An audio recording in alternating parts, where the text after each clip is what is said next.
लौकिक दिव्य इंद्रियातीत गुणातीत। क्योंकि भगवान जब लीला करते हैं, भौम लीला प्रकटन करते हैं, भगवान जब भौम जगत में जब आते हैं लीला प्रकटन करने के लिए, तो साधारण मनुष्य जैसे ही लीला करते हैं।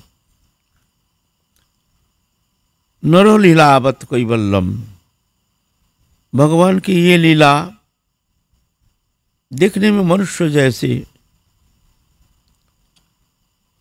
लेकिन भगवान लीला करते हैं जोगमाया द्वारा।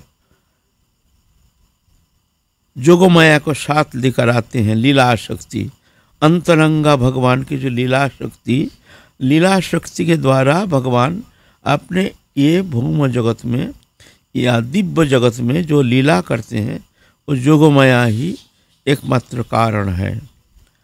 नाहं प्रकाश सर्वस्व जोगमाया समावृता, मुरयंग न विजानाति लोकमम अजम अव्ययम। ये मेरी दिव्य लीला साधारण मनुष्य जान नहीं पाते हैं। कभी कभी भ्रमित होकर ये साधारण मनुष्य ज्ञान कर बैठते हैं।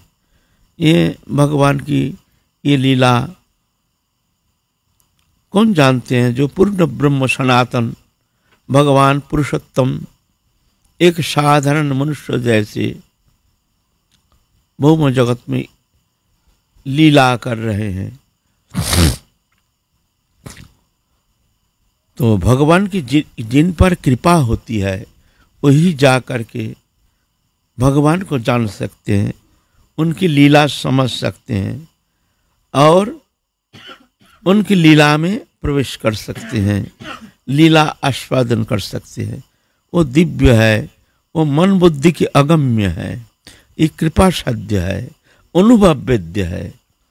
जब भगवत चरण में शरणागत होकर के गुरु कृपा प्राप्त करके साधक जब वो लीला चिंतन करते हैं, तो भगवान उनको वो बुद्धि प्रदान करते हैं, तो धीरे धीरे उस दिव्य लीला को अनुभव करने में समर्थ होते हैं, उनकी दिव्य लीला।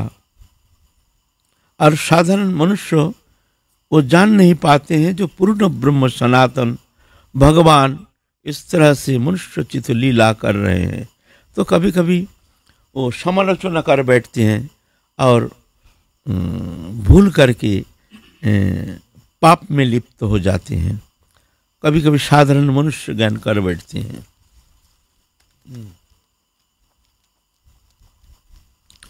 अजोपिशन अव्ययात्मा भूतनाम ईश्वरपिशन प्रकृति समुदिष्ठाय संभवामि आत्ममाया।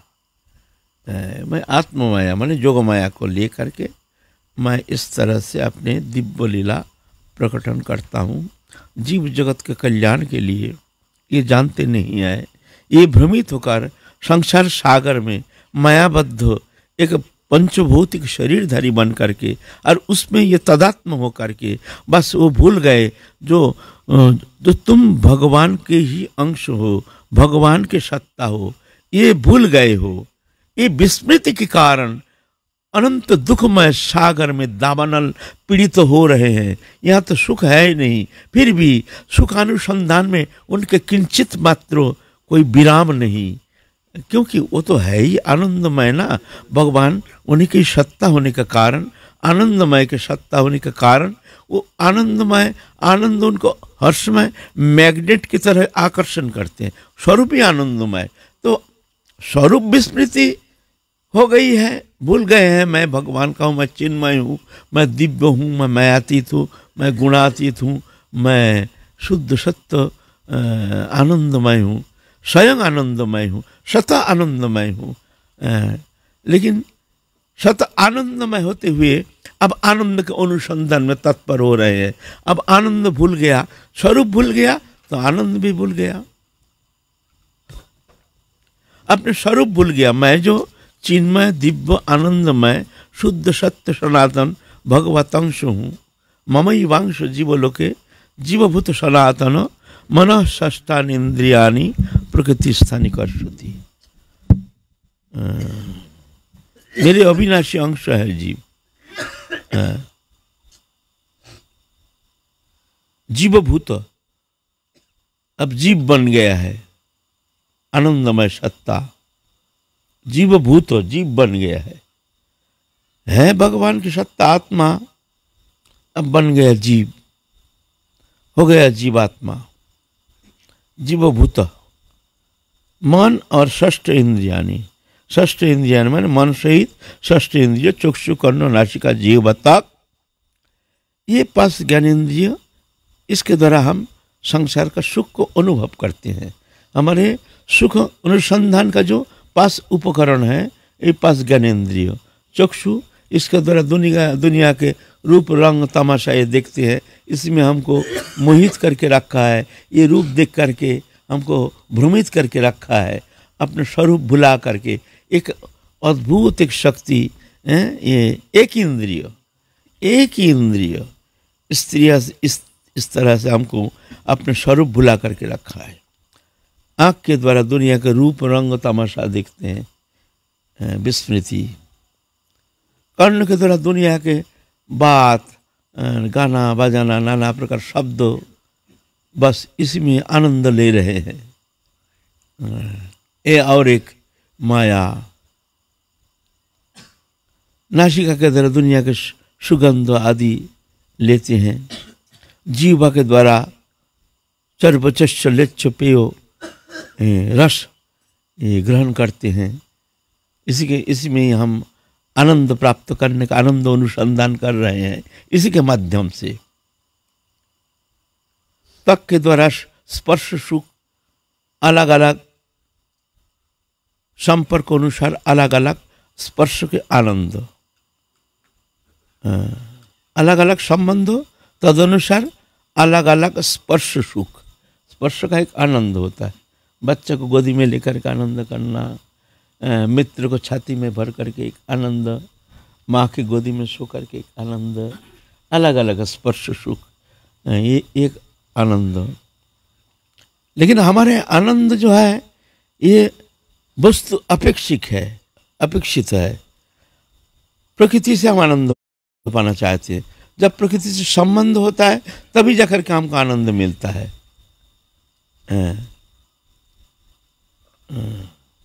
लेकिन वास्तव में ऐसा नहीं, वास्तविकता ऐसा है नहीं। जड़ रूप प्रकृति, चेतन रूप आनंद सत्ता इसको आनंद दे नहीं सकता है। जड़ कभी चेतन को आनंद दे ही नहीं सकता है। आनंद चेतन धर्मी है। लेकिन जोड़ीय वस्तु, मैं आवेशित होकर के मेरे को एक आवेश होता है, जैसे इसमें आनंद है, वास्तव भी उसमें आनंद है नहीं। आनंद आत्मा से संबंधित है, आनंद एक चेतन संबंधी है। आनंद जड़ धर्मी नहीं है। जड़ कभी चेतन को आनंद दे नहीं सकता है। जड़ अलग है, चेतन अलग है। लेकिन प्रकृतिस्थ होने के कारण, प्रकृति साथ एक तदात्मता के कारण, माने प्रकृति माने शरीर, उसमें तदात्म हो गया, शरीरधारी बन गया। आप एक पंचभौतिक शरीरधारी बन गया। एक अलग अलग फिगर, जैसे फिगर ऐसे शरीर, ऐसे ही उसकी रसास्वादन का अलग अलग प्रक्रिया। 84 लाख जोनि में अलग अलग शरीर। प्रकृति से तादात्म्यता के कारण प्रकृति से ही हम आनंद का सुखानुसंधान करते हैं। जब प्रकृति इसमें आनंद है, वास्तव में आनंद है नहीं। ये बड़े मजे की बात है। बड़े आनंद है नहीं तो आनंद हमको मिलता है, आप कैसे कह रहे आनंद है नहीं? हमको तो आनंद मिलता है। बोलता वास्तव में आनंद वो देता नहीं है। ये आरोप प्रत्यारोप मात्र। हम आरोप करते हैं प्रकृति के ऊपर, आरोप करके हमको ऐसे महसूस होता है हमको आनंद मिला है। आनंद दिया नहीं, लेकिन हमको ऐसे ही एक जैसे स्वप्न में हमको आनंद मिलता है। वह ना शरीर है ना संसार है, उसको आरोप मात्र। स्वप्न में एक शरीर कल्पना कर लेते हैं, एक संसार कल्पना कर लेते हैं, फिर उसको सत्य आरोप कर लेते हैं। हम तो सो रहे हैं, लेकिन ये नाटक चल रहा है। एक शरीर, काल्पनिक शरीर, स्वप्न जगत में मन के द्वारा कल्पना करके एक शरीर कल्पना कर लेते हैं। इसको कहते हैं स्वप्नावस्था। जागृति, स्वप्न और सुषुप्ति, तीन अवस्था। अभी जागृति, जागे हुए हैं। एक स्वप्नावस्था है, उसमें किंचित अहंकार किंचित जगा रहता है, किंचित हल्का किंचित जगा रहता है। तो मन बुद्धि तीनों किंचित जगा रहता है। मन बुद्धि अहंकार एक ही प्लेटफॉर्म में रहता है। अहंकार सो जाता है, मन बुद्धि सो जाता है, निष्क्रिय हो जाता है। अहंकार जागता है, मन बुद्धि जागता है, एक साथ की प्लेटफॉर्म में रहता है। तो मन के द्वारा वो कल्पना करता है एक शरीर, और उसमें स्वप्न जगत में ही उसको सत्य आरोप कर लेता है, ये शरीर मैं हूँ, और एक संसार दृश्यमान जगत कल्पना कर लेता है। करके वो काल्पनिक संसार में, काल्पनिक शरीर के द्वारा काल्पनिक संसार को भोगता है, और उसमें वो विकारित होता है, विकार प्राप्त होता है। वो तो सोया हुआ है, जीवात्मा तो सोया है, लेकिन स्वप्न जगत का जो विकार वो पूर्ण रूप से उसको प्राप्त होता है। और विकार देखने में आता है शरीर में, तो वहाँ वस्तु ही नहीं, आनंद कैसे मिला। इस जागृत अवस्था में भी ऐसे ही है, पूरा ही स्वप्नवत। आत्मा चेतन जो है ना, ये चेतन का आरोप हो रहा प्रकृति के ऊपर। जैसे चेतन है, नस रहा, गा रहा है, एक शरीर है, एक पुतला नस रहा, गा रहा है, चेतन रहने के कारण। नहीं, पुतला थोड़ी नाचता है, पुतला नाचता नहीं है, वो चेतन है, इसलिए चेतन ही रह करके उसमें नस रहा है। और उसमें देख में हम विकारित हो रहे हैं, भ्रमित हो रहे हैं। आनंद है, आनंद है, आनंद है। ये स्वप्नवत। वो प्रकृति, जड़ रूपा प्रकृति कभी चेतन धर्मी आनंद स्वरूप जो आत्मा है उसको कभी आनंद दे नहीं सकता है। ऐसी जागृत अवस्था में भी हमको जो भी सुख मिलता है, ये भी स्वप्नवत है। बस ये है स्वप्नवत। इस विषय में हमने आलोचना कर चुके हैं, पहले भी बहुत बार आलोचना किए हैं। फिर भी एक दृष्टांत तो देते हैं, आप लोग बहुत बार सुने होंगे कैसे विकार।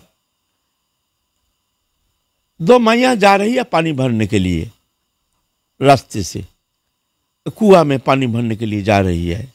एक बच्चा एक्सीडेंट होकर मर गया है, गांव नजदीक गांव है, एक्सीडेंट होकर मर गया है, बच्चा को कपड़ा से ढक के रखा है। अब दोनों मैया बातचीत कर रही, देखो किसका बच्चा है। घूंघट देके जा रही है ना, ग्रामीण महिला है ना, घूंघट देके जा रही, किसका बच्चा, हा, उसका माँ की क्या दशा है, ऐसे तैसे। तो एक व्यक्ति आ रहे थे उधर से, बोलते अरे गोपाल के बाद तुम कहाँ जा रही हो? अरे गोपाल एक्सीडेंट होकर मर गया है, ये तुम्हारा बच्चा गोपाल एक्सीडेंट होकर मर गया है। बोले मेरे गोपाल मर गया है? हाँ तुम्हारे गोपाल तो। बस एकदम चपटप फेंक दिया, और हारे मेरे गोपाल, अरे मेरे गोपाल, रोते फिरते पटकते चित्कार चिल्लाते आ रहे हैं, मेरे गोपाल मर गया है। और उधर से एक व्यक्ति फिर जा रहे उल्टा, और दूसरा व्यक्ति, अरे तुम कहाँ चिल्ला रही हो, क्यों, कहाँ जा रही हो, क्या बात? अरे मेरा गोपाल मर गया। हट, तुम्हारे गोपाल मर गया? कौन ने कहा? बोले फलाना ने कहा। हट पागल कहीं के, तुम्हारा गोपाल तो खेल रहा है। वो पड़ोसी जो है ना, पड़ोसी एक नाई के बच्चा है, उसका नाम भी गोपाल है। वो नाई का गोपाल, तुम्हारा नहीं। तुम्हारा गोपाल तो अभी खेल रहा है, मैं देख के आया हूँ, अभी खेल रहा है उधर। पागल कहीं के, बावड़ी कहीं के, जा, मेरा गोपाल नहीं, दूर, अभी तो खेल रहा है तुम्हारा गोपाल। हाँ, चल दिया पानी भरने। अच्छा देखो, जब जा रहे थे वहां से देखा नहीं, ढका हुआ है, इसका गोपाल है ना, गोपाल है ना कुछ पुतला है, क्या है, रोना पीटना नहीं। फिर बीच में रोना पीटना शुरू हो गया, मेरा गोपाल मर गया। इतना भी दुख कम नहीं, शोक कम नहीं, ऐसा नहीं जो शोक हम कम हुआ है। क्यों? आरोप हो गया, जो मेरा गोपाल मर गया मन से वो मान्यता प्राप्त कर लिया, वो मान्यता दे दिया, मेरा गोपाल मर गया, बस रोना पीटना शुरू। एक मान्यता मात्र, स्वीकृति मात्र, वास्तविक देखा नहीं वो गोपाल है ना कौन है। फिर मान्यता समाप्त, मेरा गोपाल मरा नहीं, देखा नहीं मेरा गोपाल है ना कौन सा गोपाल है, रोना पीटना बंद क्यों, मान्यता समाप्त हो गया, मेरा गोपाल मरा नहीं, रोना भी बंद हो गया। ये एक स्वीकृति मात्र, संसार में आरोप प्रत्यारोप मात्र। हम आरोप कर लेते मेरी पत्नी तो प्रेम, मेरी पत्नी नहीं तो कोई प्रेम नहीं, मेरा बेटा है प्रेम है, मेरा बेटा नहीं तो प्रेम नहीं है। बस मेरा मैं मेरा का मामला है, ये खेल चल रहा है। साधु देखो यही मामला, संसार छोड़ के आ जाते हैं दुनिया भर के, ना किसी से रिश्ता है ना किसी से लेना देना है, वही साधु। क्यों? उसका आरोप प्रत्यारोप समाप्त हो, इस संसार में मेरा कोई नहीं, ये जब जान गया है तो माया भी समाप्त हो, आरोप प्रत्यारोप समाप्त हो, साधु बन के आ जाते हैं। कोई नहीं उसका, ना कोई सुख नहीं, कोई मर गया कोई जिंदा है, क्या है, कोई लेना ना देना, मगन रहना। हम एक दिन बैठे हैं कहीं, अचानक एक चिट्ठी आया है, हमारे बड़ा भाई मर गया, हमारे बड़ा भाई, जब बहुत दिन पहले की बात है, हम तो उधर बात कर रहे हैं, हमको इतना भी फर्क नहीं पड़ा कि बड़ा भाई मर गया है, हम तो ऐसे चिट्ठी फिर बात जैसे कर रहे हैं ऐसे कर रहे हैं। राधा रानी की इच्छा, आरोप प्रत्यारोप समाप्त हो। अभी भी भाई आते हैं हमको पता ही नहीं कब आया कब गया, ना खबर लेते हैं। ये राधा रानी की कृपा, असीम कृपा है, हमारी नहीं। तो मान्यता मात्र, स्वीकृति मात्र, स्वीकृति नहीं है तो कौन किसका भाई है, स्वीकृति है तो भाई है। बस ये स्वीकृति आरोप प्रत्यारोप मात्र, संसार में दृश्यमान वस्तु पदार्थ में इस स्वीकृति मात्र, वास्तव में इसका सत्यता है नहीं, इसको कहते हैं स्वप्नवत। एकमात्र हमारे नाथा ठाकुर जी से नित्य संबंधो, दृश्यमान जागतिक वस्तु से हमारे संबंधो था नहीं, है नहीं, होगा नहीं, होता नहीं, हो नहीं सकता, ये सत्य है। मानो ना मानो तुम्हारा मामला है, नहीं मानोगे फिर ऐसे ही शरीरधारी बन करके 84 लाख योनि में फिर भ्रमण करो। मानोगे तो इससे मुक्त होकर के राधा रानी के चरण सेवा प्राप्त करके तुम संसार चक्र से मुक्त हो जाओगे। मानना ना मानना बस स्वीकृति मात्र है ना। तो ये संसारी तमाशा चल रहा है, खेल है। यहाँ एकमात्र ठाकुर जी से हमारे नित्य संबंध था, है, रहेगा। और दृश्यमान वस्तु पदार्थ इससे संबंध पहले भी था नहीं, अभी भी है ही नहीं, पीछे तो रहेगा ही नहीं, दृश्यमान मात्र। जिस शरीर को हमने इतना प्रेम करते हैं, इतना खातिर करते हैं, इतना आदर करते हैं, जिस शरीर के पीछे हमने अपना जीवन को चौपट कर रहे हैं, इसको, इस शरीर को सुख देने के लिए, किंचित सुख प्राप्ति का आशा लेकर के, इंद्रिय वृत्ति से बस इंद्रिय को ही तो सुख देना है, शब्द स्पर्श रूप रस गंधो, बस इसके लिए हम मर रहे हैं। और शरीर ही हमारे ये अगर भोग में जाता है तो सबसे बड़ा दुश्मन, अगर शरीर जोग में जाता है तो सबसे बड़ा मित्र। शरीर अगर जोग में जाता है तो शरीर सबसे बड़ा मित्र, ये भोग में जाता है तो शरीर सबसे बड़ा दुश्मन। अनंत काल हमको जिसने ठगा है, किसने ठगा है हमको, क्यों संसार चक्र में हम घूम रहे हैं, किसने ठगा, इतना बड़ा धोखा किसने दिया हमको, जानते हैं? इस शरीर ने दिया। इस शरीर में आत्मबुद्धि है, ये ठगा है हमको, और किसी ने नहीं ठगा है हमको, किसी ने ठगा नहीं है। हमारे शरीर में आत्मबुद्धि ये हमको ठगा है। इस कारण शरीर संबंधी वस्तु में हमारे प्रेम, आत्मबुद्धि मेरा, और शरीर संबंधी वस्तु मकान दुकान रुपया पैसा धन दौलत, ये संबंध, बस सबसे बड़ा ठग ये शरीर, सबसे बड़ा ठगू है हमसे, सबसे बड़ा दुश्मन किया है ये ठग। शरीर ठगा नहीं है, इसमें आत्मबुद्धि करके हम खुद ठगे हैं।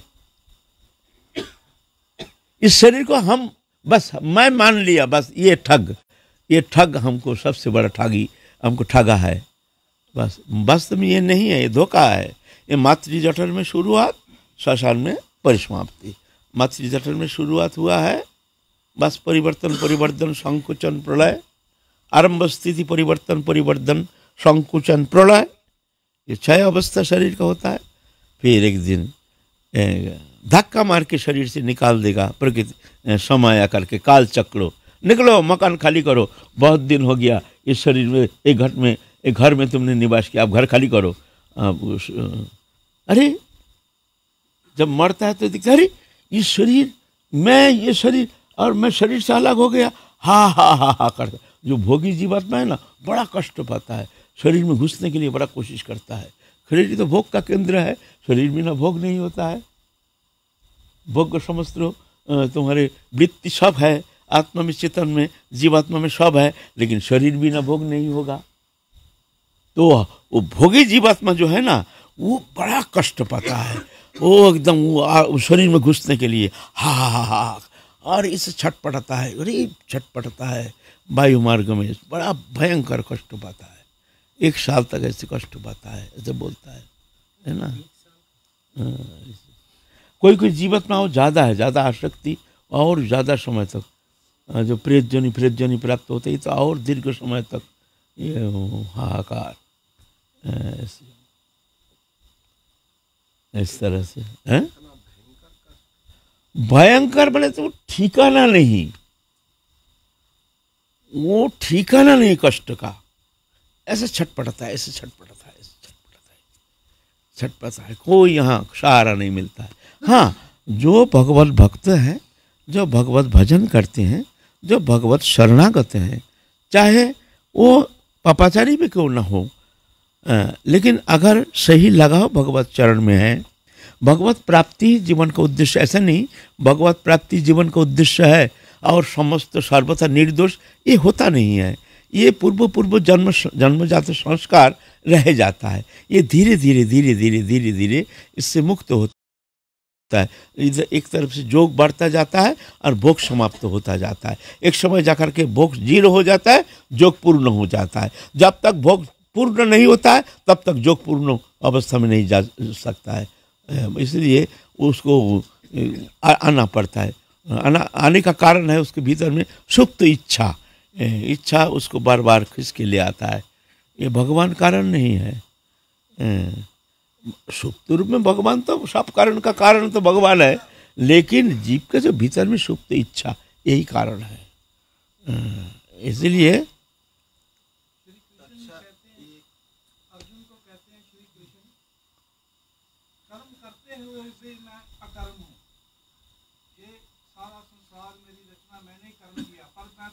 कर्म हूँ, ये त्रैगुणी माया मेरी ही साजी हुई है, पर मैं इस त्रैगुणी माया में नहीं हूँ, मैं इससे भिन्न हूँ। रजोगुण, तमोगुण, सतोगुण से कोई मेरे को प्राप्त नहीं कर सकता। वो एक मार्ग चेतन प्रभु जब गुरु के पास नंद सबको कहे, आनंद गुरु ते जाने, जो गुरु है उसी से ही आनंद प्राप्ति होती है, संसार से आनंद प्राप्ति नहीं होती। ये थोड़ा विस्तार से समझिए। ये कर्म करते हुए भी मैं अकर्म हूँ।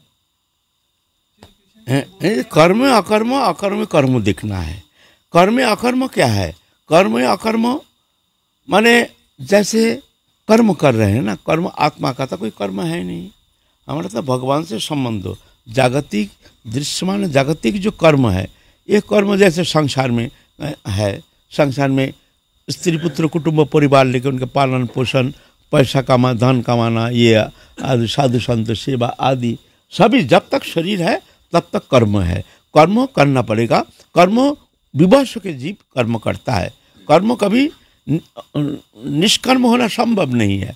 कब तक कर्म तो जो ज्ञानी होते हैं वो क्या देखते हैं, ये कर्म करते हैं। कर्म हमको करना शरीर में है, तो जब तक शरीर में है तब तो कर्म करना पड़ेगा, लेकिन ये हमारे आत्मा से संबंध नहीं है। ये जानकर कर्म में वो अकर्म देखते हैं। कर्म कर रहे हैं लेकिन ये हमारा कर्म नहीं, कर्म में अकर्म देखते हैं और अकर्म में कर्म देखते हैं।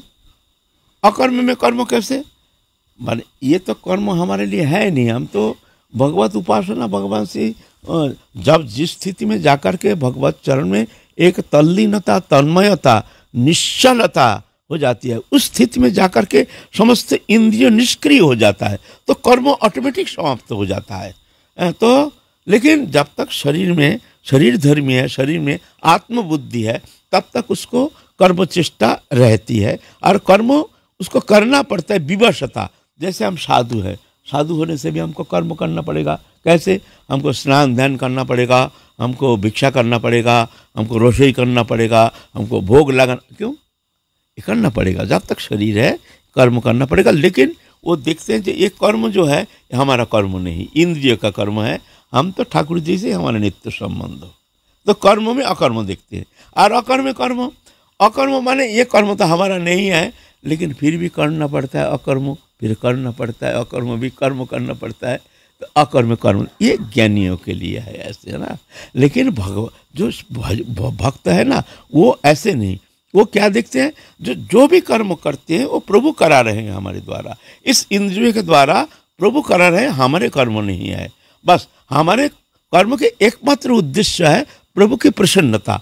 तत्कर्म हरितोषम सा विद्या तन्मतिर्जया। कर्म क्या है? तत्कर्म, क्या कर्म? हरितोषम, जिसमें भगवान प्रसन्न होते हैं, बस वही कर्म है। बाकी कर्म सब बंधन का कारण है। तो ये भी कर्म हमको करना पड़ता है। तो भगवत प्रसन्नता के लिए हमको कर्म करना पड़ेगा। वो कर्म कैसे हैं भाई? हमको तो संसार निर्वाह करना पड़ेगा, हमको काम धाम करना पड़ेगा, हमारी स्त्री पुत्र परिवार है, ठीक है, हमारा आसक्ति नहीं होने से भी हम संसार में रहते हैं, हमको कर्म तो करना पड़ेगा। हमारे क्षुधा निवृत्ति के लिए, हमारे क्षुधा निवृत्ति के लिए भी हमको कर्म करना पड़ेगा। तो कर्म तुम कहते हो जो तत्कर्म हरितोषम, भगवत प्रसन्नता ही हमारे कर्म होनी चाहिए। तो कैसे होगा, संभव कैसे? बोलता है ना, जो कर्म कर रहे हैं वही करो। तुम जानो ये प्रभु तुम्हारे द्वारा करा रहे हैं कर्म, और तुम्हारे कर्म के एकमात्र उद्देश्य है प्रभु की प्रसन्नता। प्रभु तुम प्रसन्न हो जाए, ये हमारे कर्म नहीं। हम नौकरी कर रहे हैं, चाकरी करते हैं, जो भी करते हैं, जो दुकानदारी करते हैं, ये करते हैं, कोई व्यवसाय करते हैं, तो जानते हैं ये हमारे कर्म नहीं, ये प्रभु उनके कर्म करा रहे हैं, वो प्रभु की इच्छा। इसमें हमारे लेना ना देना, मगन रहना, बस इंद्रियों के द्वारा कर्म करा रहे हैं। और ये कर्म का उद्देश्य है प्रभु की प्रसन्नता, और वो कर्म जो है उसके द्वारा भगवत सेवा, प्रभु की सेवा, भगवत इत्यादि सेवा, ये है उनकी एकमात्र जीवन का उद्देश्य। तो वो कर्म उसका मुक्ति का कारण हो जाता है, वो कर्म उसका बंधन का कारण नहीं होता है। लेकिन वही कर्म जब अपने इंद्रिय तृप्ति के लिए, जब कर्तृत्व अभिमान लेकर के मैं करता हूँ, ऐसे अभिमान लेकर के स्त्री पुत्र कन्या आदि में आसक्त होकर उनके सुख संपादन के लिए जब हम ये कर्म करते हैं, तो ये कर्म हो जाता है उसका बंधन का कारण, उसका संसार चक्र में आवर्तन का कारण हो जाता है। और यही कर्म जब भगवान के लिए समर्पित होता है, तो यही कर्म हमारे मुक्ति का कारण हो जाता है। बस भावना के परिवर्तन, कर्म का परिवर्तन नहीं। कर्म जैसे कर रहे हो करो, लेकिन भावना का परिवर्तन बस। जत करोषि जद स्नासी, जत जोहिष जदासी, जत जत तपस्यासी कंतो तत्कुरुष्व मदर्पणम, शुभाशुभ फलैरवं मोक्ष से कर्म बंधन संन्यास जगजुक्त विमुक्त उपस्थिति। बस, है ना? बोलो।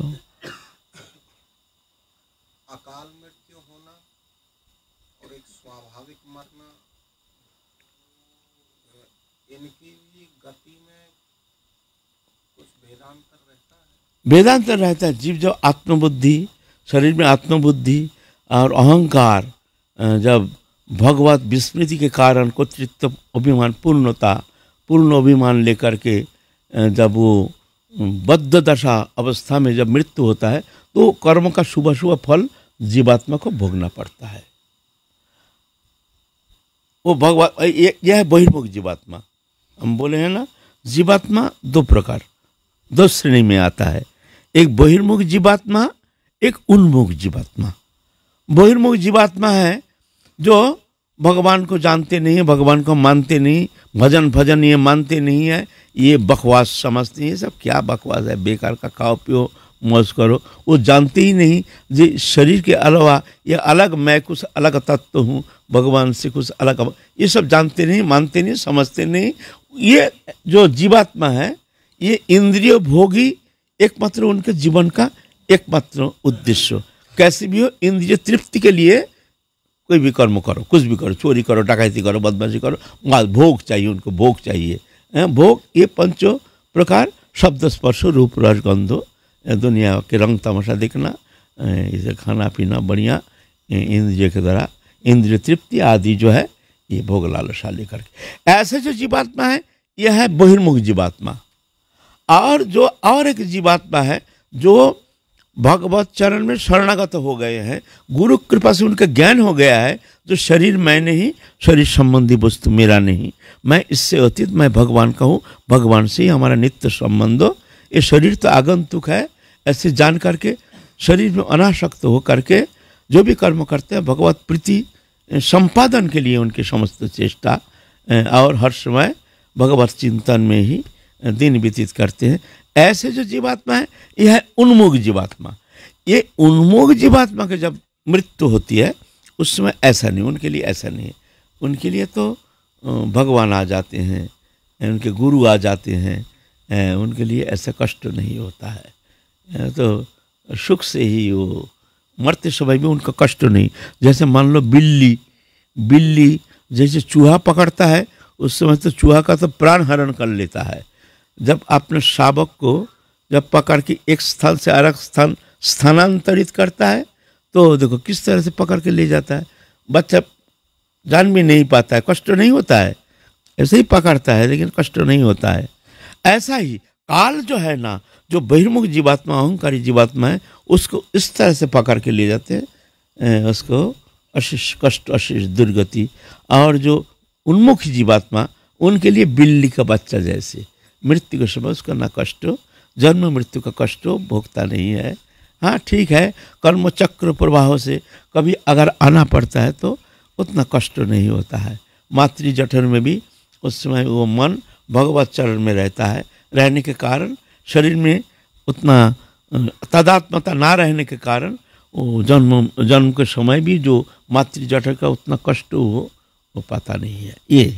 ये फर्क है ना, ये फर्क है। मातृ जठर का भी उसमें कनेक्शन जुड़ा होता है मरण के समय। हाँ, मरण के समय जोड़ा होता है।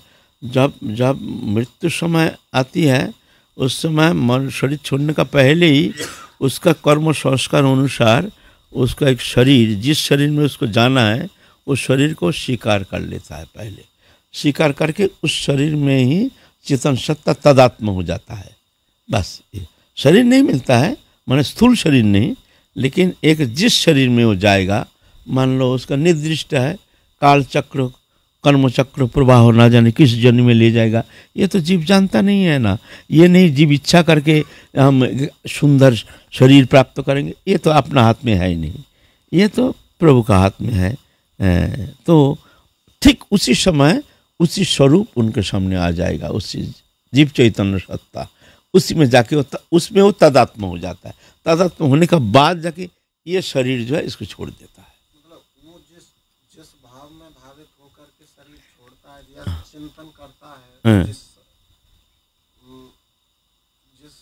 मनुष्य की अगर मनुष्य का पिता माता, हाँ, तो मनुष्य होगा तो मनुष्य शरीर ही उसके सामने आ जाएगा, उसी में ही वो तदात्म हो जाएगा। ऐसे अच्छा, बताते हैं कि जो अकाल मृत्यु से मरते हैं या कोई आत्महत्या करके, ये भी अकाल मृत्यु होता है जो समय के पूर्व ही कोई कारणवश एक्सीडेंटल कोई कारण से उसका शरीर छोड़ना पड़ता है, तो उस समय कभी कभी वो प्रेत जोनि होता है, उसको प्रेत जोनि मिलता है, ऐसे कहते हैं उसमें। ऐसे वो भी बहिर्मुख जीवात्मा के लिए, उन्मुख जीवात्मा के लिए ऐसा होता है, ये तो हमको पता नहीं, हमको इस जानकारी है नहीं। जो उन्मुख जीवात्मा जो भजन करते हैं उसको प्रेत जोनि होता है, ऐसे तो सुनने में आता नहीं है। और जो स्वयं आत्महत्या करके जो मरते हैं उनकी वो तो दुर्गति होती है, बहुत दुर्गति होती है उसका। आत्महत्या तो अहंकार के कारण होता है ना। अहंकार मैं हूँ, मैं अपनी हत्या कर दूंगा, मैं आ गया ना अहंकार। अहंकार अज्ञानता, पर इस कारण से उसको दुर्गति होती है ना। आत्महत्या तो सबसे बड़ा पाप है, सबसे बड़ा दुर्गति है। जीव चैतन्य सत्य के जो दुर्गति है जितना प्रकार, आत्महत्या करने के बाद उससे सबसे बड़ी दुर्गति होती है, ज़्यादा कष्टदायक जोनी है वो, ऐसे कहते हैं। अच्छा, फिर हम लोग चलेंगे आगे। हम तो कह रहे हैं महाप्रभु इस तरह से आए हैं जो जीव चेतन सत्ता को जागृति करने के लिए, जो संसार चक्र में भ्रमित होकर मोहित होकर जीव जिस तरह से दुख में सागर में गोता लगा रहे हैं, तो भगवान जुग जुग में आते हैं उस चेतन सत्ता को जगाने के लिए। अपने स्वयं तो आते हैं कृपा करके, जीव चेतन सत्ता को जगाते हैं, तत्सहित अपने पार्षदों को लेकर आते हैं, वो भी आनुषंगिक रूप में, वो भी बहुत जीव चैतन्य सत्ता को वह शक्ति प्रदान करके फिर आगे निकाल देते हैं संसार चक्र से। तो महाप्रभु आए हैं इस कली युग में, पावन अवतार महाप्रभु के जो अवतार है। तो महाप्रभु नीलाचल में अवस्थान कर रहे हैं। इधर रूप गोस्वामी पाद अपने भाई अनुपम के साथ वहाँ से महाप्रभु के सानिध्य में रह करके वृंदावन गए हैं। वृंदावन से अपने छोटे भाई अनुपम को लेकर के महाप्रभु के सानिध्य प्राप्ति के लिए बंगाल की तरफ गए हैं, नवद्वीप की तरफ। उधर जा कर के फिर जाके वहाँ से चलेंगे जगन्नाथपुरी। तो रास्ते में तो चलना बहुत कठिन था ना उस समय, खाना पीना रहना बहुत कठिन था। इस तरह से जलवायु, दूषित जलवायु को सेवन के कारण कैसे बीमार होके छोटा भाई मर गया। अनुपम शरीर त्याग दिया। शरीर त्याग फिर दुखी होकर के रूप गोस्वामी पाद जगन्नाथपुरी गए हैं। महाप्रभु भी बहुत दुखी हो गए हैं। फिर सनातन ऐसे वहाँ महाप्रभु के सानिध्य प्राप्त करके रूप गोस्वामी पाद तो चले गए वृंदावन। अब सनातन गोस्वामी आए हैं, आकर के जब सुने हैं छोटा भाई चले गए हैं, छोटा भाई है ना अपना भाई है, तो बहुत रोए। वो भी बहुत धार्मिक प्रवृत्ति के थे, लेकिन वो छोटा भाई जो अनुपम था ना, वो राम उपासक था। वो राधा कृष्ण उपासक नहीं, राम में उनकी निष्ठा। फिर भी बड़े दो भाई हैं, उनके सानिध्य में रह करके राधा कृष्ण में श्रद्धा तो थी बहुत, लेकिन उपासना जो करते थे राम उपासना। लेकिन जुगल उपासना में, राधा कृष्ण जुगल उपासना में उनकी बहुत रुचि थी। तो इस तरह से शरीर त्यागने के बाद जब रूप गोस्वामी पाद आए हैं, सनातन गोस्वामी श्रवण करके बहुत रोए। जे ऐसे एक भाई, जे वैष्णव जो होता है ना, ये वैष्णव जगत मंगल के लिए आते हैं। तो साधारण मनुष्य कितना मर जाए वो दुख की बात नहीं है, लेकिन एक संत मर जाए, चले जाए शरीर छोड़ के, तो बहुत दुख की बात है। क्यों? एक संत के द्वारा जगत का जितना मंगल हो सकता है, कल्याण हो सकता है, ऐसे साधारण मनुष्य के द्वारा थोड़ी हो सकता है। तो इसलिए संत है तो एक रत्न है, धरित्री के रत्न है संत। क्योंकि ये तो अपने को शोधन करते हैं, तत्सहित औरों को वो भी संसार चक्र से मुक्त कराने का मार्ग बता देते हैं, और संग दे करके उनको पवित्र करके उनको भी भगवत सानिध्य प्राप्त करने में सहयोगी हो जाते हैं। इसीलिए संत है धरित्री के रत्न। तो ऐसे अपने भाई चले गए हैं, वैष्णव परम वैष्णव बहुत दुखी हो गए हैं। संत के चले जाने से उच्च कोटि के महात्मा भी बहुत व्यथित हो जाते हैं और रोते देखे। हाँ, रोते हैं, क्योंकि रोते हैं ऐसे महात्मा, ये तो बहुत दुर्लभ है ना। हाँ, जो कि निस्वार्थ हो, निष्प्रिय हो। ये जो संसारी लोग है ये तो स्वार्थी है, ये जो भी प्रेम करती हैं स्वार्थ से। लेकिन संत जो ऐसे नहीं है, संत निस्वार्थ हो, संत अनपेक्षा मच्चित्ता प्रशांत समदर्शिन निर्मम निरहंकार निर्द्वंदा निष्परिग्रह, ये गुण जिनमें है वो संत है। संत अनपेक्षा मच्चित्ता, किसी का अपेक्षा नहीं करते हैं और भगवत चिंतन में तल्लीन रहते हैं। प्रशांता, कोई विक्षेप नहीं, शांत स्वभाव। समदर्शी, सबके प्रति समभाव, सबके प्रति समभाव, किसी का दोष देखते नहीं है, सब प्रभु है जान करके सबके प्रति आदर बुद्धि, सबका मंगल चाहते हैं, सबका भला चाहते हैं, कोई पक्षपात नहीं है। निरपेक्ष मुनि शांत निर्वैर समदर्शी, निरपेक्ष ऐसे संत होते हैं। संत अनपेक्ष मच्चित्त प्रशांत समदर्शी निर्ममा, कोई मेरा नहीं है। निरहंकारा, कोई घमंड नहीं करते, मैं ऐसे पंडित हूँ, कुलीन हूँ, ऐसे मानी हूँ, मैं इतना भजनानंदी हूँ, मैं इतना बड़े महंत हूँ, ये सब संत में होता नहीं है। ये हम जैसे साधु में तो ऐसे होता है, लेकिन असली संत जो है वास्तव में वो अभिमान रहित, वो विनम्रता रहती है उनमें। संत अनपेक्ष समुद्र निर्मम निरहंकार, अहंकार नहीं करते हैं। निर्द्वंदा, हर्ष विषाद मान अपमान शीत उष्ण सुख दुख लाभ हानि इसमें समचित्तता।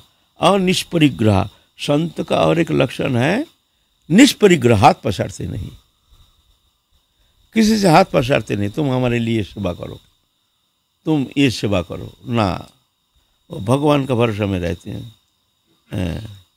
मेरा भक्त हो के मनुष्य के करे आशा, क्या है उसकी विश्वासा। राधा रानी कहते हैं मेरा भक्त हो के मेरा आशा करेगा ना, वो मनुष्य का आशा करता है, हाथ पसारता है, भगवान का वो उसका भरोसा नहीं हो, कल हमको छोड़ देगा, वो हमको छोड़ देगा, कोई विश्वास नहीं, हमारा भरोसा नहीं है, लेकिन मनुष्य का हाथ पसार रहा है, तुम ये करो, हमारे कुछ सेवा करो, तो हमारी यह है, हमारी बीमार है, हमको दवाई के बीमार है, राधा रानी देखते नहीं है, देखेंगे नहीं, देखते नहीं है।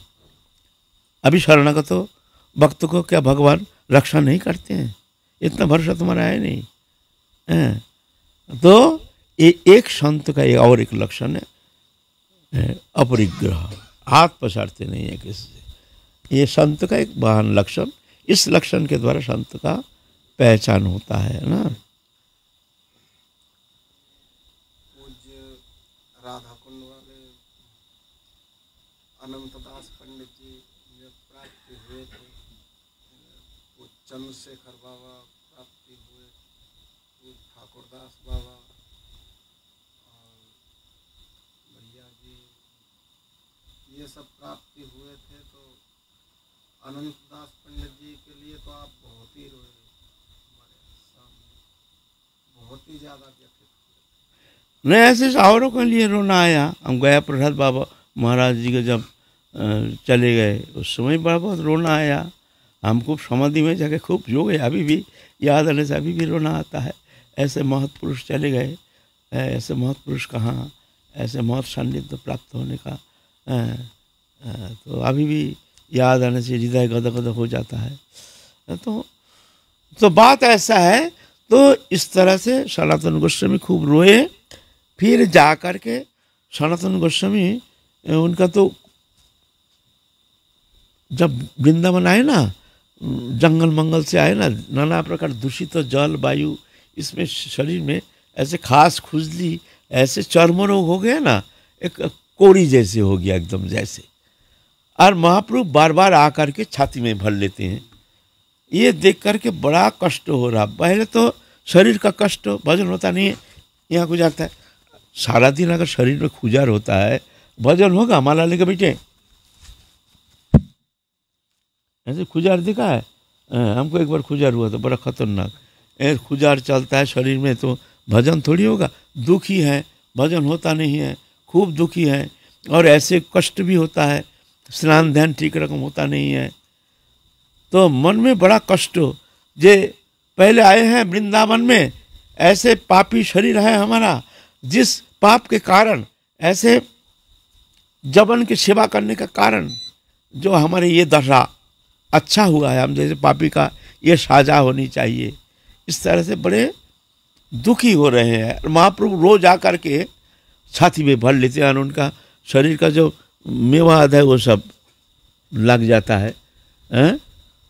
तो सनातन गोस्वामी तो एक दिन रो रो करके, प्रभु देखो आप हमको छू स्पर्श करते हो, ये हमको बड़ा कष्ट होता है, ये गंदगी आपका लग जाता है।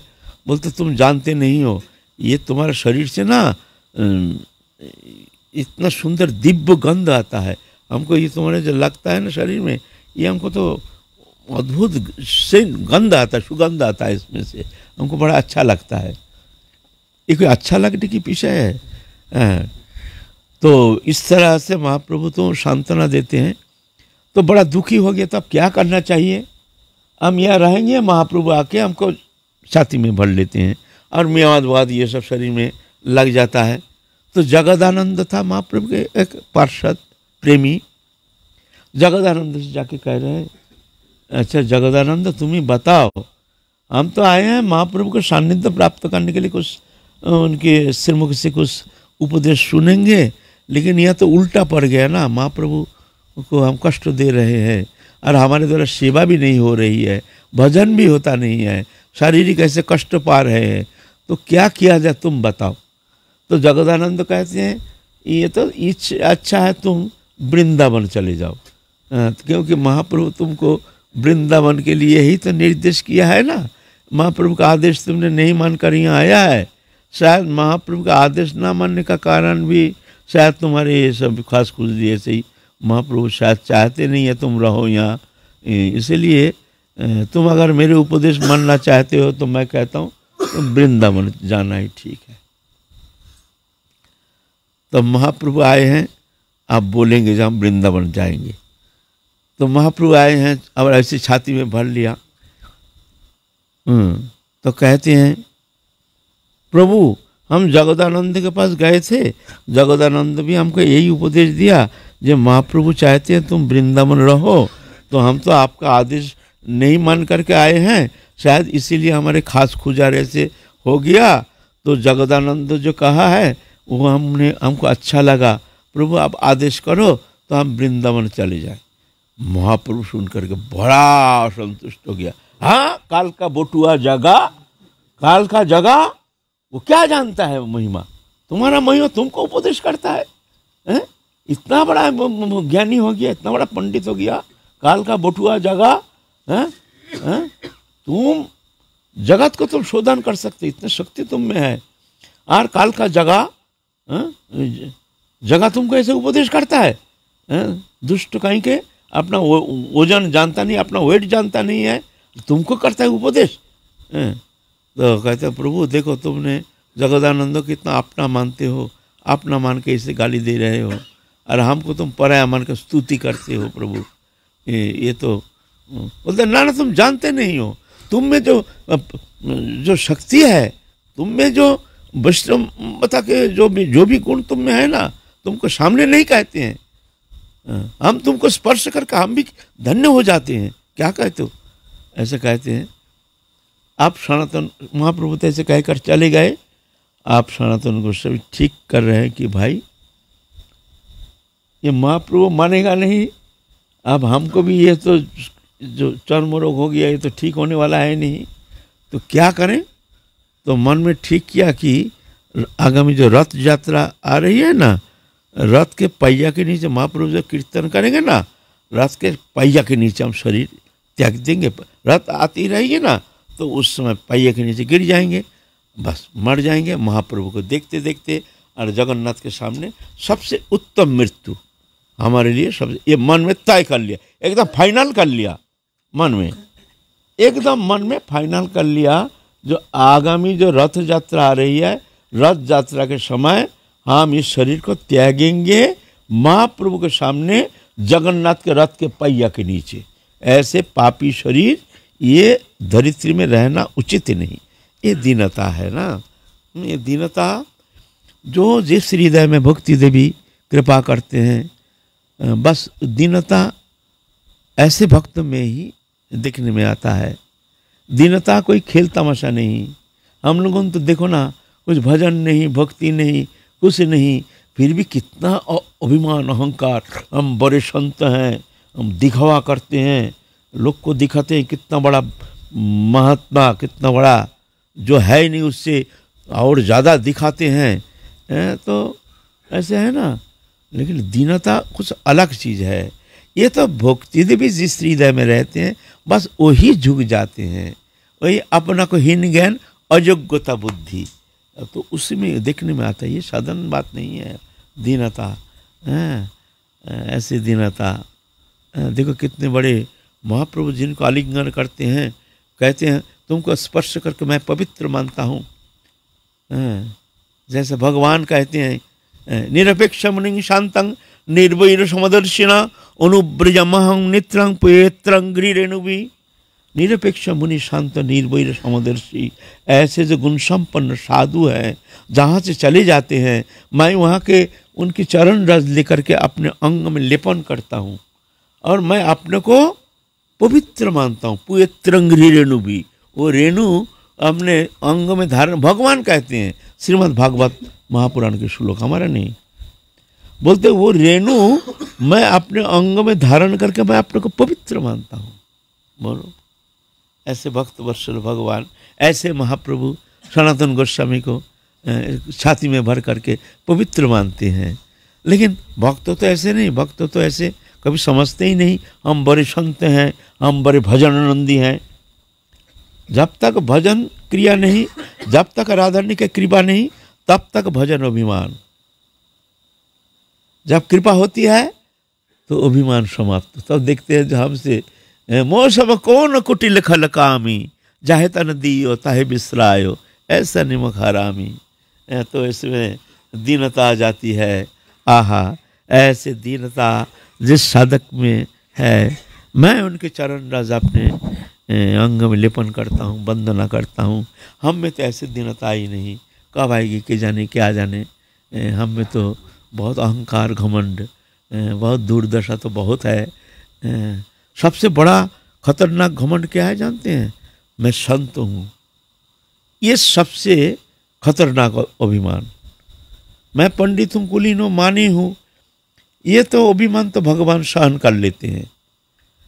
लेकिन मैं भजनानंदी हूँ, मैं परम वैष्णव हूँ, मैं ऐसे ऐसे भजन का अभिमान, ये भगवान सहन नहीं करते, भक्ति देवी सहन नहीं करते।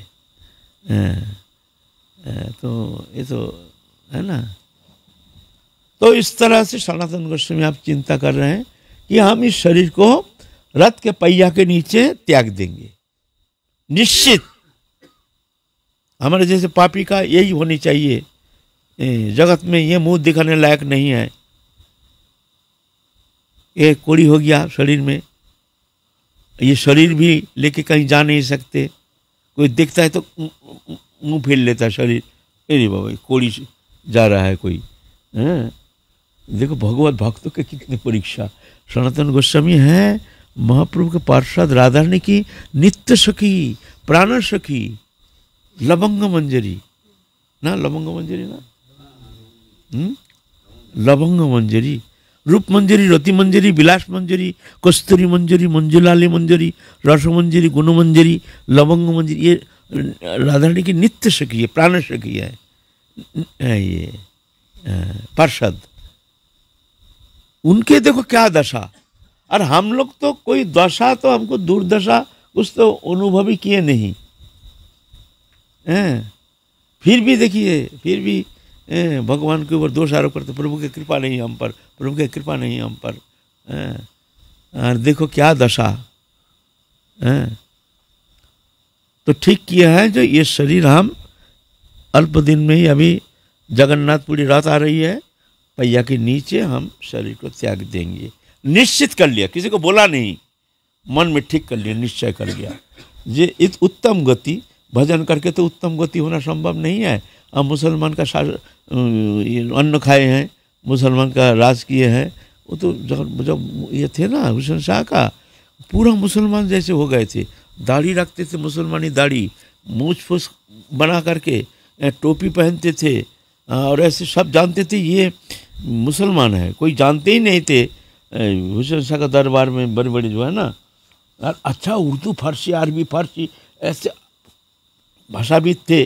घोड़े पे चढ़ करके जब जाते थे ना, अरे सब सैल्यूट करते थे, बड़े बड़े मुसलमान, बड़े बड़े सब ऐसे थे।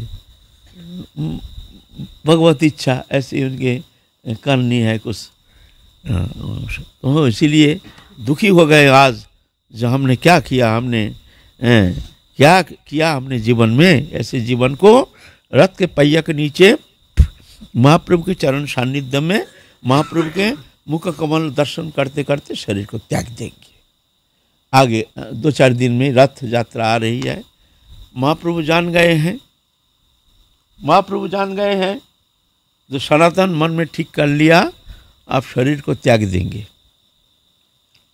एकदम क्रोधित होकर आज महाप्रभु हंसी मुख नहीं, रोज आते हैं हरिदास ठाकुर के वहाँ रहते हैं सनातन गोस्वामी, आए हैं महाप्रभु क्रोधित एकदम, मुख लाल एकदम, हंसी मुख नहीं है। हाँ करके हरिदास हरिदास हरिदास हरिदास तो निकाला है, वृद्ध हरिदास निकाला है, प्रभु प्रभु प्रभु। सनातन गोस्वामी आए हैं, लेकिन आज वो प्रेम भाव नहीं है। रोज आके गले में लगा लेते हैं, आज गले में लगाते नहीं है। और सनातन गोस्वामी की तरफ भी मोटे मोटी आँख करके, ऐसे तो आकर्ण नेत्र है, फिर मोटा कर लिए तो दिखने में तो और मोटा मोटा आँख, जैसे कितना क्रोधित हो गया। सनातन गोस्वामी दिख रहे, भाई हमको देख के महाप्रभु रोज इतने प्रेम से गले लगा लेते हैं, आज तो महाप्रभु तो हमकी तरफ कैसे देख रहे हैं जैसे बहुत हमने बहुत गलत कर लिया, बहुत अन्याय कर लिया, और दुखी हो गया। हरिदास हरिदास, हाँ प्रभु प्रभु प्रभु, तुम बोलो, एक तुम बताओ। अच्छा, किसी का संपत्ति किसी का पास अगर कोई रखता है, जमा रखता है, जो हमारी संपत्ति अब तुम रखो, दूसरा का संपत्ति अगर किसी ने नष्ट करता है तो ये उचित है? बताओ। हाँ प्रभु बात तो सही है, बात तो सही है। दूसरा का संपत्ति दूसरे का पास किसी ने रखा है और वो संपत्ति अगर उसने नष्ट कर देता है तो बोलो ये कोई औचित्य है? हाँ प्रभु बात तो सही है। सनातन को बोलो, सनातन को बोलो। सनातन बोलते हैं, भाई आप बड़ा घबरा रहे, महाप्रभु बड़े क्रोधित होकर के आँख लाल करके, ऐसे सनातन को बोलो ऐसा ना करें, दूसरे का संपत्ति वो नष्ट करना चाहता है, क्या औचित्य है उसका? उसका क्या औकात है? उसका उसका संपत्ति है, उसका संपत्ति नष्ट कर। अब सनातन अब क्या करे, रोए ना क्या करे, समझ में आ नहीं रहा है। हमने प्रभु हम कहाँ आपके संपत्ति हमने नष्ट किया? किसका संपत्ति हमने नष्ट? संपत्ति नष्ट नहीं किया, तुम संपत्ति नष्ट नहीं किया। ये जो शरीर है ये तुम्हारा शरीर है, बताओ ये शरीर तुम्हारा है, तुमने हमको समर्पण कर दिया ना। बोलो हाँ कि ना बोलो? हाँ प्रभु ये तो शरीर आपका है, तो इसको तुमको नष्ट करने का अधिकार किसने दिया? रथ के पहिया के नीचे तो शरीर त्यागोगे? इतना अधिकार तुमको किसने दिया? शरीर तो तुम्हारा नहीं है, हमारा चीज है, तो हमारा चीज नष्ट करने का तुम्हारा अधिकार किसने दिया? बताओ। ये कोई सहन होता है? बताओ हरिदास तुम बताओ, ये कोई सहन कर सकते हैं हम? बताओ। ये बोल के एकदम कांप रहे हैं। हमारा संपत्ति शरीर हमारा है, और हमारा शरीर को ये रथ के पहिया के नीचे जा करके छोड़ना चाहता है? बताओ ये कोई अच्छी बात है? आप सनातन गोस्वामी तो एकदम रो दिए है एकदम, प्रभु ये सारा गला, ये शरीर इतने कोड़ी हो गया, ये शरीर प्रभु कहते हैं अपना शरीर है। प्रभु ये शरीर तो कोई काम में आएगा नहीं, प्रभु ये शरीर तो कोई काम में आएगा नहीं, ना भक्ति में आया, ना भजन में आया, ना समर्पण में आया, ना कोई कर्म में आया। प्रभु ये शरीर तो जाएगा तो जाएगा तो जाएगा, इसको रथ के पहिया। और ये शरीर को आप कहते हैं अपना शरीर प्रभु। तो महाप्रभु एकदम आंख में आंसू आ गया, सनातन की तरफ देख रहे हैं, और सनातन आँख मूंद के अब क्या करे, किंग कर्तव्य विमूढ़ हो गया, क्या करना चाहिए? फिर महाप्रभु जा करके एकदम छाती में भर लिया। छाती में जब भर लिया, देखते देखते देखते देखते सनातन गोस्वामी का जो वो खास खुजली कूड़ी फूड़ी सब एकदम सुंदर दिव्य शरीर हो गया। एकदम दिव्य शरीर, कोई खास खुशी कहीं चिन्ह मात्र नहीं है, एकदम गौर वर्ण सुंदर दिव्य शरीर दिखते। अरे कोई खास खुशी तो कुछ है नहीं, एकदम। फिर जाके रोना शुरू कर दिया। प्रभु के चरण पकड़ करके, प्रभु आपने ये क्या किया, प्रभु हमारा कर्मफल हम भोग रहे थे, आपने ऐसा क्यों किया। बोलते हैं नहीं, सनातन रीति मेरा ही है, मेरा ही शरीर है, तुम क्यों चिंता करते हो। फिर जाके बोले अब तुम चिंता नहीं करना, आप दुखी नहीं होना, आप शरीर को जगन्नाथ के पहिया के नीचे अब तो नहीं छोड़ोगे। बोले नहीं अब तो ठीक है, अब तुम रह जाओ कुछ दिन यहाँ, अभी तुमको जाना नहीं है, आप तुमको रहना है होली तक, होली लीला देख करके फिर जाके तुम वृंदावन जाना, अभी तुमको कहीं जाना है नहीं। जगदानंद को जगह को बोलने दो, जगह काल का जगह बटुआ बोल के 2-4 गाली गुली दे करके तुमको अभी यहाँ रहना है हमारे पास, हमारे सानिध्य में, जगन माने होली तक तुमको यहाँ रहना है। आप प्रसन्न हो गया, सब जय जयकारी दे रहे हैं, सब भक्त मंडली, भक्त देख रहे हैं जो एक कोड़ी शरीर, शरीर में खास कुछ ऐसे एकदम सोना जैसे रंग हो गया। सनातन गोस्वामी का महाप्रभु ऐसी कृपा किए हैं। तो इस तरह से आज की कथाएं विश्राम, फिर हम लोग काल आगे चलेंगे। जय जय श्री राधे।